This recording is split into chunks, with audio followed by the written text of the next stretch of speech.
Okay, let's begin. This is very late for now. It's already 22:33 because I chat with my daughter hours. Yeah, we chat a lot about interwasal and exwasal. Is it that's what I'm not sure. We talk hours. Then, but I still want to do this, read this because this is make me happy. You know, yesterday or before yesterday, I read about Sarah and Ermengarde. They after Sarah's dad death, dad um, her dad death, Ermengarde thought they were not friends anymore, and finally they be friends a lot. About she walk around the side. My dad is died. My dad is dead. My dad is died. It's almost made me almost cry. Tears uh, in my eyes, a lump in my throat. Um, I really like this novel. This novel is talk a lot and taught me a lot. Yeah. So today I still want to do maybe just a few, maybe half an hour. Yeah, but I will do it. Okay, let's begin.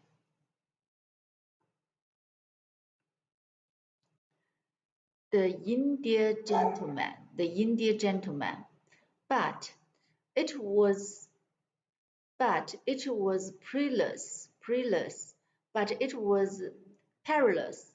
It was a perilous thing for Ermengarde and oh, I already. That's so strange. Perilous.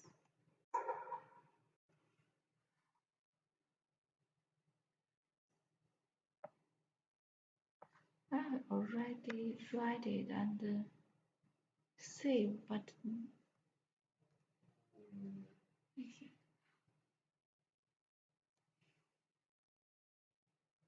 perilous.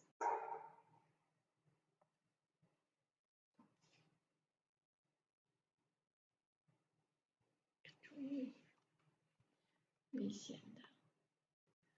A perilous thing for Ermengarde and Lottie to make pilgrimage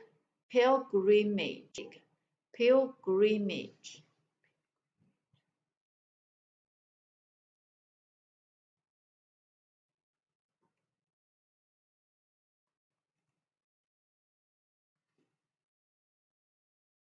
pilgrimage make pilgrimage to the attic pilgrimage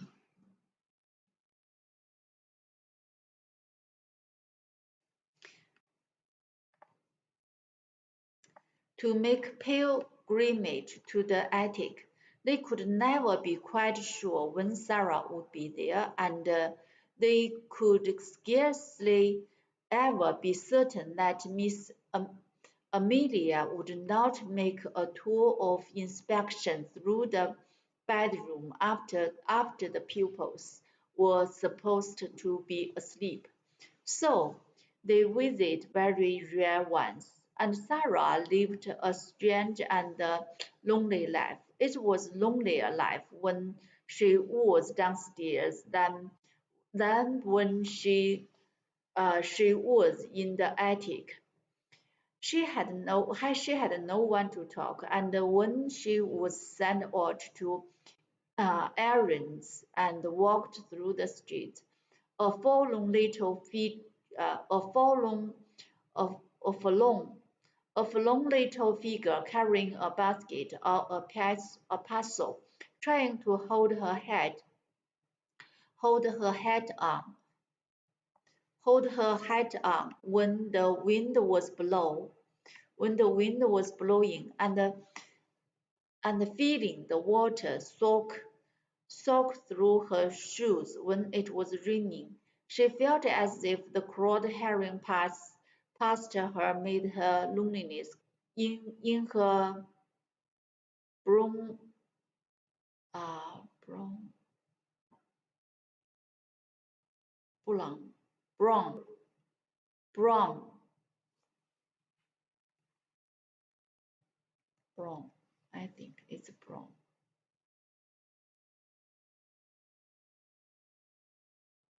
B oh, B, oh.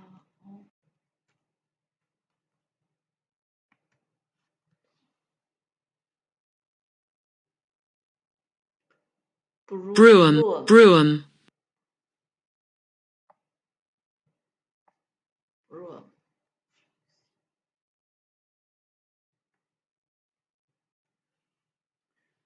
In her in her Brougham, brougham, Brougham, brougham, in her brougham, all walking attended by Merity.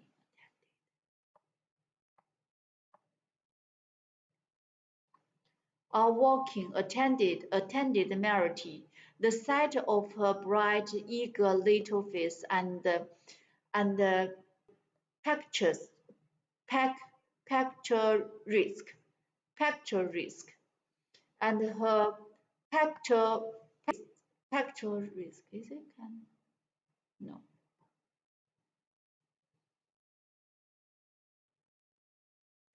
picturesque,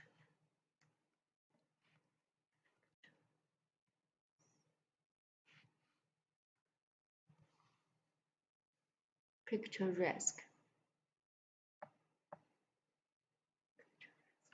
picturesque, picturesque. picturesque,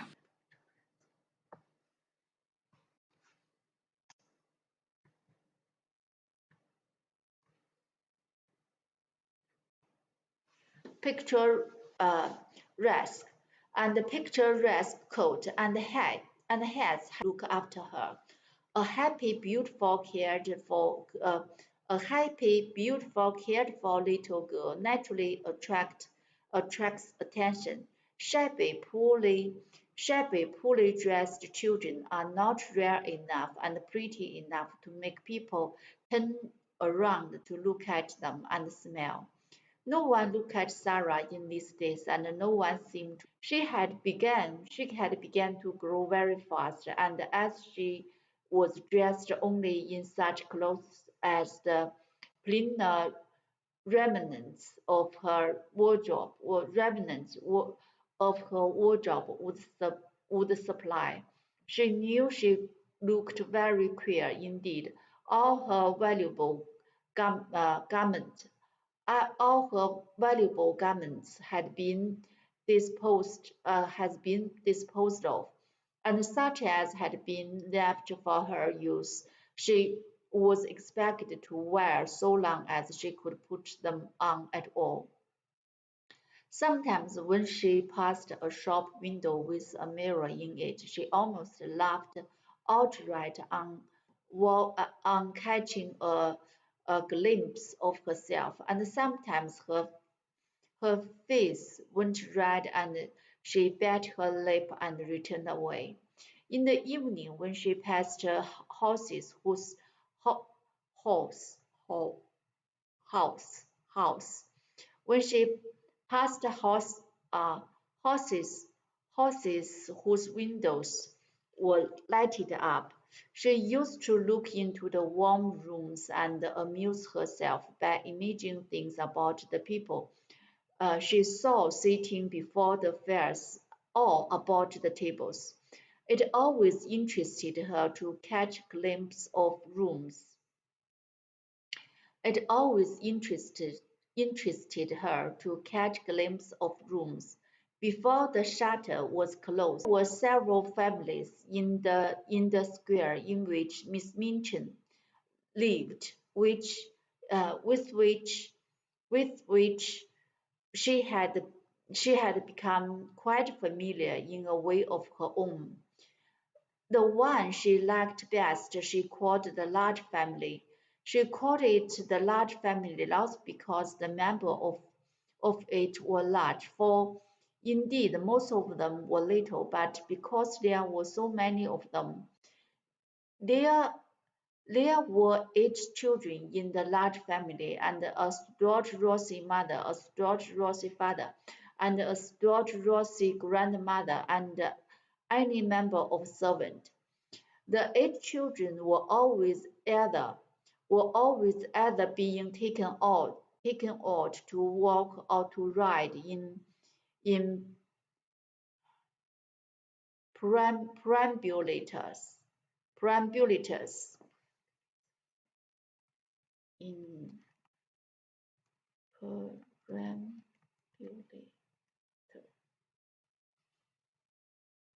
in perambulators by comfortable nurses. Perambulator. Perambulator. Perambulator. Perambulator.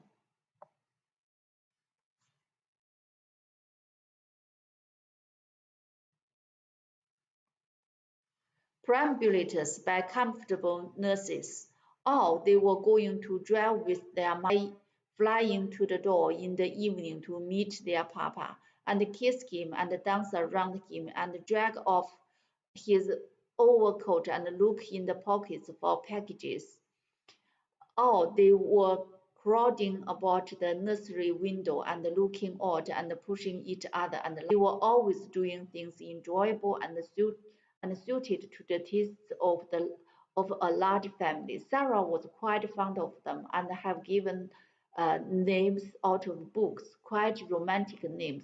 She called them the Montmorency, Montmorencies, Montmorencies, when she did not call them the large family. The fair baby with the lace cap was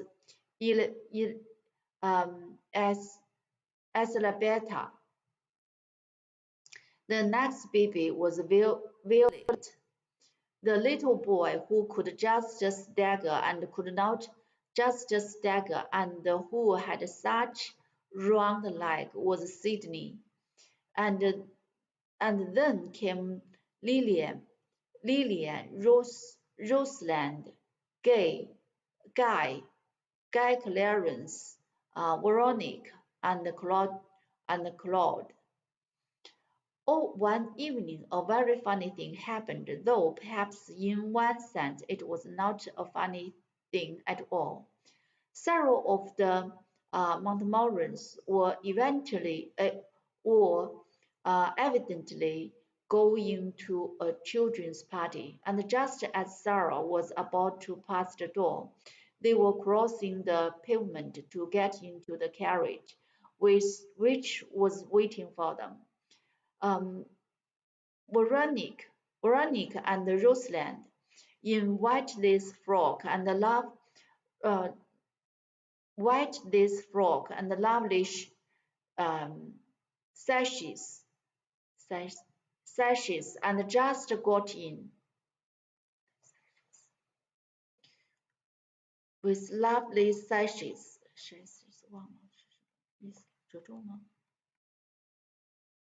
腰带腰带肩带。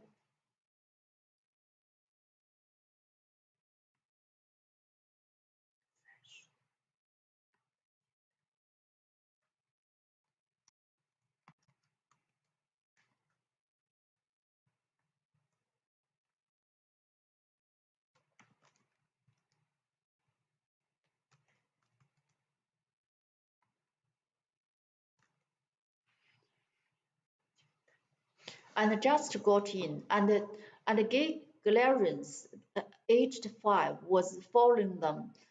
He was such a pretty fellow, and had such rosy cheek and blue eyes, and such a darling little round head covered with curls, that Sarah forgot her basket and shabby cloak altogether, in fact, forgot everything but that she wanted to look at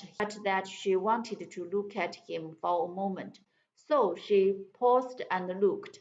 It was Christmas time, and the large family had been hearing many stories about children who were poor and had no mamas and papas, Petalmam children who were in fact cold and thinly, thinly-like and hungry. In fact, cold and thinly-like and hungry. In the stories, kind people, sometimes little boys and girls, invariably saw the poor children and gave them money on rich or rich gifts, or took them home to beautiful dinner. Gay Clarence had been affected to tears that every that very afternoon by the reading of such a story, and he had burned with a desire to find such a poor child and give her a certain sixpence she possessed, and thus provide for life. An entire sixpence, he was sure, would meant of ruins for every strip of as he crossed the strip of red carpet laid across the pavement from the door to carriage. He had this very sixpenny in the pocket of his very short man-o'-war trousers, and just as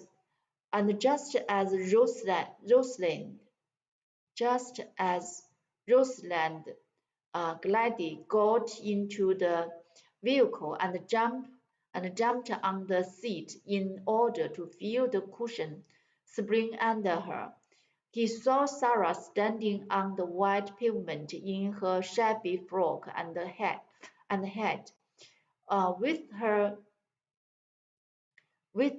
old basket on her arm, looking at him hungrily.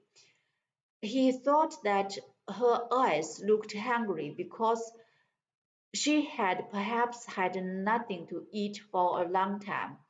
He didn't know that he thought because he had perhaps had for a long time. He did not know that they looked so because he was hungry for warm, merry life his home held, and his rosy face spoke of, and that she had a hungry wish to snatch him in her arms and kiss him. He only knew that he had big eyes and a chin and a thin face and thin legs and a common basket and poor clothes. So he put his hand in his pocket and found his and walked up to her uh,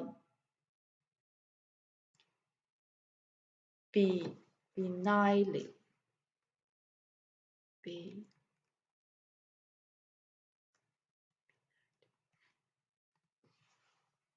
benign.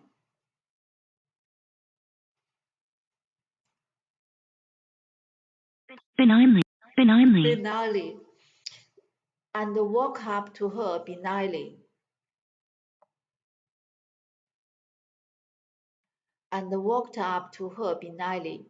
Hey, here, poor little girl, he said. Here's a sixpence. I will give it to you. Sarah started and realized that she looked exactly like poor children she had seen in her better days, waiting on the pavement to watch her as she got out of her um, brougham, and she had given them pennies many a time. Her face went red and then it went pale, and for a second she felt as if she could not take the dear little sixpence. Oh no, thank you. I mustn't take it, indeed. Her voice was so unlikely an ordinary street child's voice, and her manner was so like the manner of a well-bred little person that Veronica and Rosalind leaned forward to listen. But Gay Clarence was not to be uh, thwart- thwarted in his be- benevolence. Benevolence.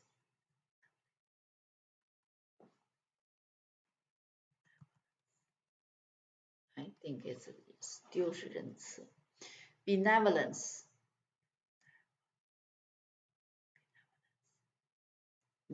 善举。But Gay Clarence was not to be thwarted in his benevolence. He thrust into her hand. Yes, you must take it, poor little girl, he insisted straightly. You can buy things to eat with it. It is a whole sixpence. There was something so honest and kind in her face, and he looked so likely to be heartbrokenly disappointed if she did not take it, that Sarah knew she must not refuse him. To be as proud as that could, to be as proud as that would be a cruel thing. So she actually put her pride in her pocket, though it must be admitted the cheeks burned. Thank you, she said. You are a kind, kind little darling thing. And as she scrambled joyful into the carriage, she went away, trying to smile, though shining through a mist.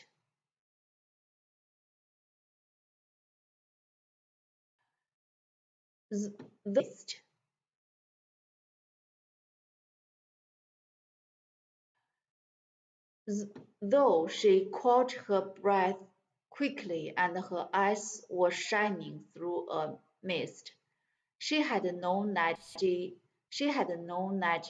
she looked old and shabby, but until now she had not known that she might be taken for a beggar.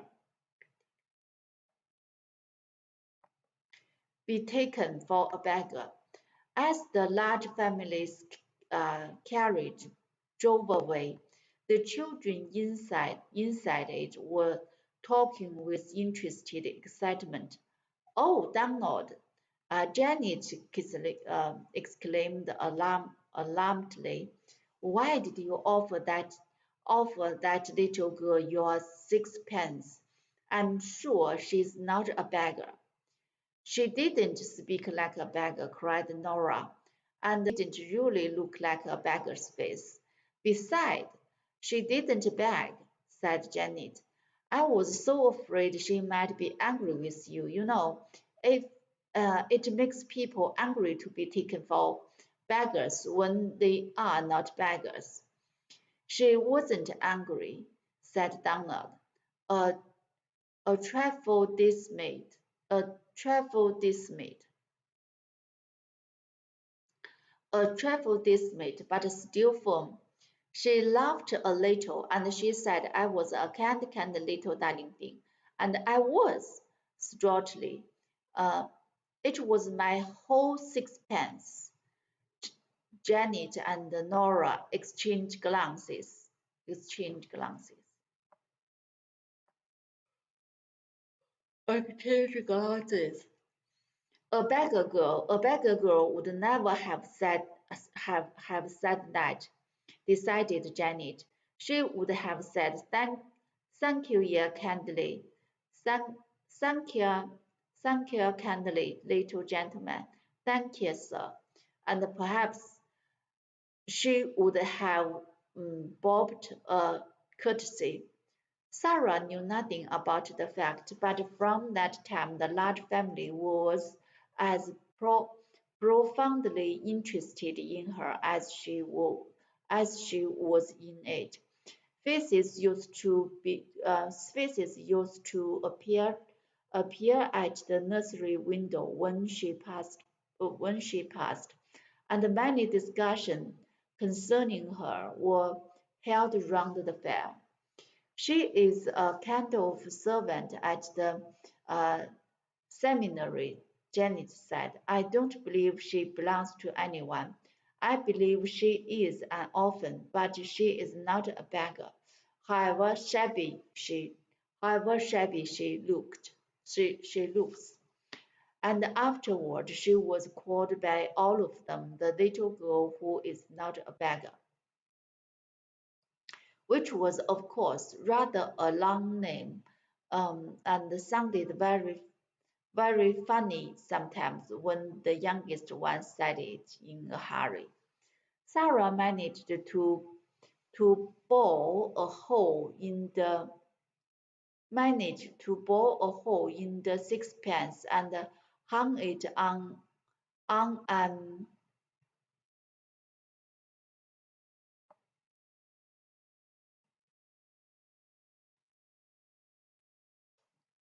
managed to bore a hole in the sixpence and hung it and uh, on an old bit of narrow ribbon round her neck. Her affection for the large family increased, as indeed her affection for everything she could love increased. She grew fonder and fonder of Becky, and she used to look forward to the 2 evenings a week when she went into the schoolroom to give the little ones their French lesson. Her small pupils loved her and strove and strove and strove with each other for the privilege of standing close to her and strove with each other.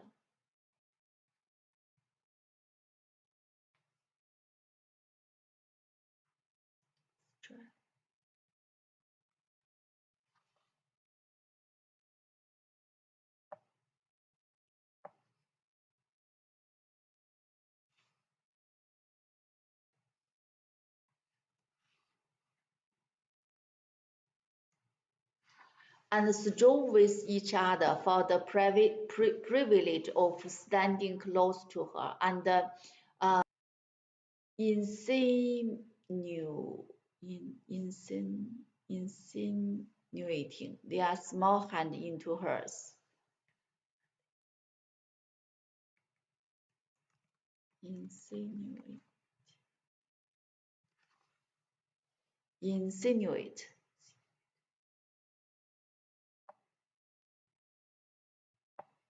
Insinuate. Insinuate.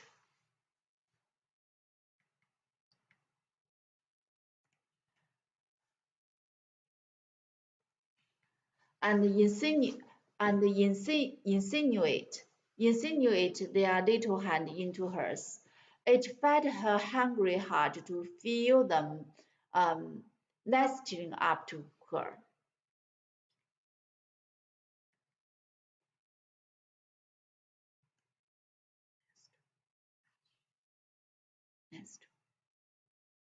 Nestle.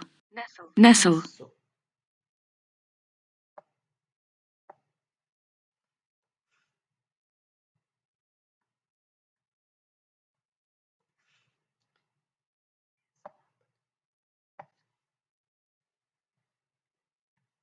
Nestle up to her. She made such friends with the that when she stood upon the table, put her head and shoulder out of the attic window, and and chirped and chirped and chirped. She heard almost immediately a flutter of rings and answering twitters, and a little flock of dingy tongue birds appeared and alighted on the slate to walk to her, and the slate alighted on the slates to walk to her and make much of the grumbles. With Melchi and with Melchizedek. With Melchizedek, she had become so intimate that he actually brought Mrs.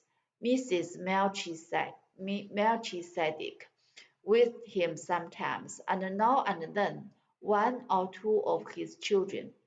She used to talk to him, and somehow he looked quite as if he understood.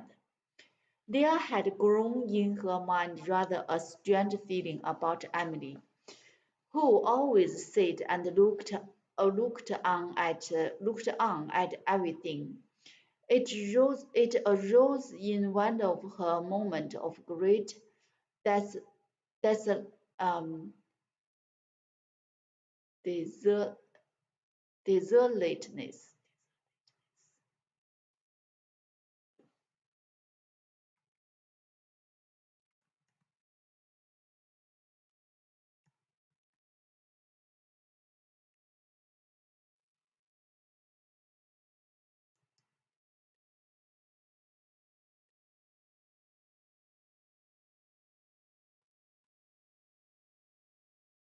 The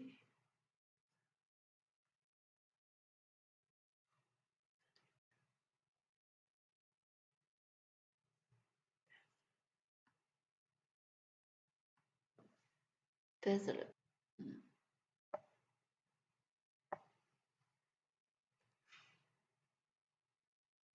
Desolate. desolate.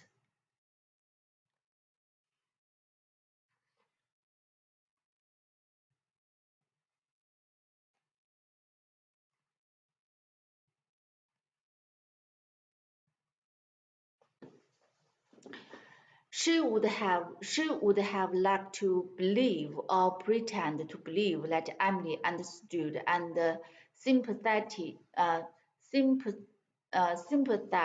sympathize with her.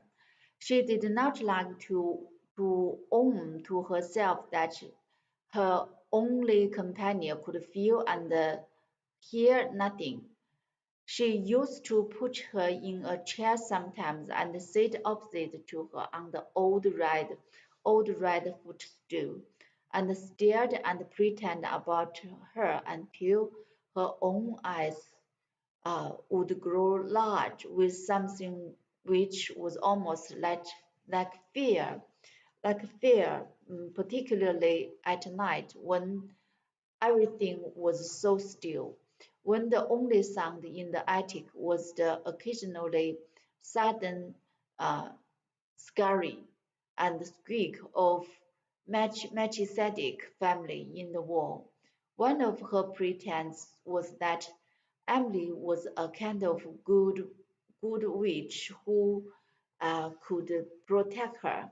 Sometimes after she had stared at her until she was she was wrought up to the highest pitch of fancifulness, she would ask her questions and find herself almost feeling as if she would presently answer, but she never did.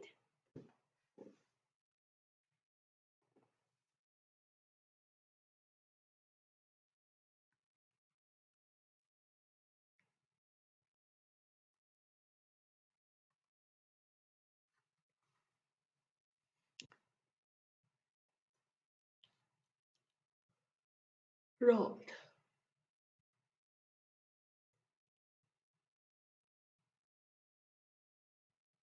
Wrought. wrote, wrote. 行呢？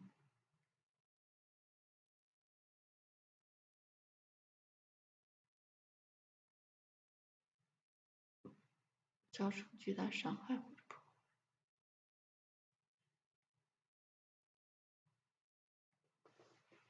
wrote，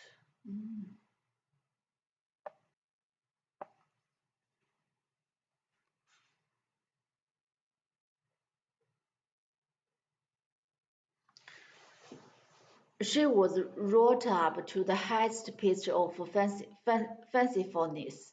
She would ask her question and found herself almost feeling as if she would presently answer, but she never did. As to answering, though, said Sarah, trying to console herself, I don't answer very often. I never answer when I can help it. When people are in when people are insulting you, there is nothing so good for them as not to say a word, just to look at them and think. Miss Minchin turned pale with rage when I do it. Miss Amelia looks frightened, and so do the girls. When you are when you will not fly into a passion, people know you are stronger than they are, because you are strong enough to hold in your rage, and they are not, and they say stupid things they wish they hadn't said afterward.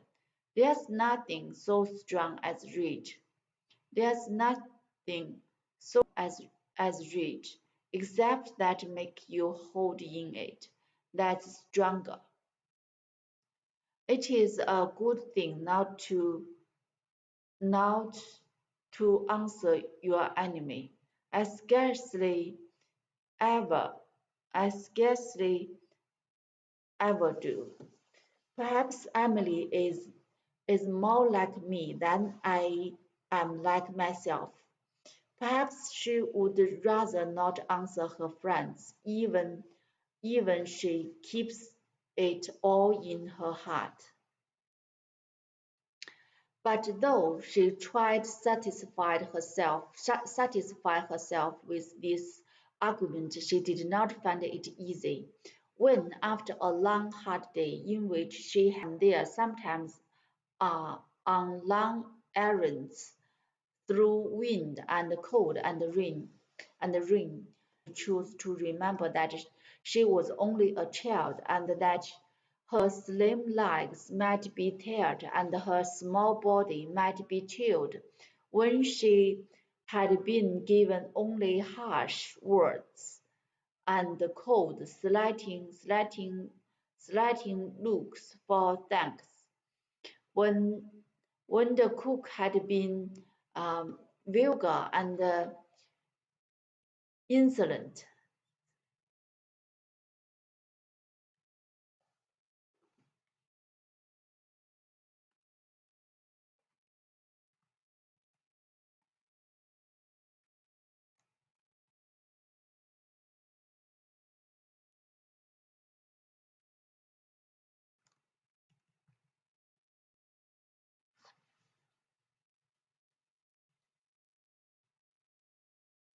Vulgar and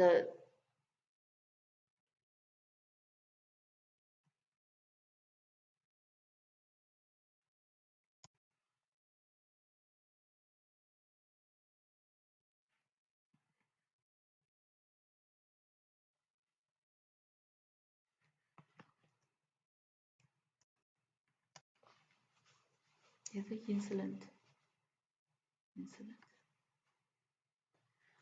Vulgar and insolent. When Miss Minchin had been insolent, in her worst mood, and when she had seen the girls among themselves at her shabbiness, then she was not always able to comfort her so proud, um, des- desolate heart with fascinate.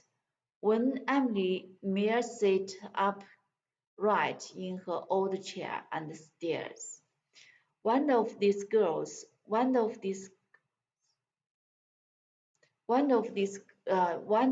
nights, when she came up to the attic, cold and hungry, with a tempest rage in her young breast, Emily stares. Emily's stare seems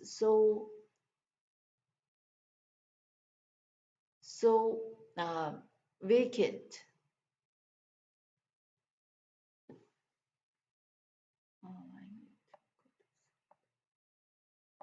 can't read anymore.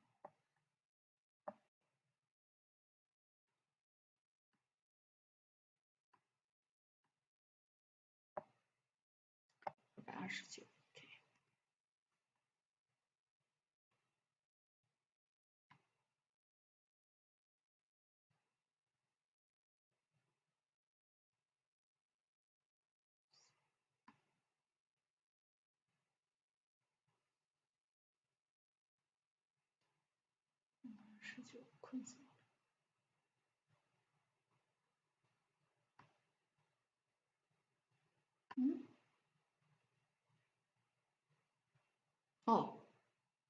Oh, I have to go to sleep.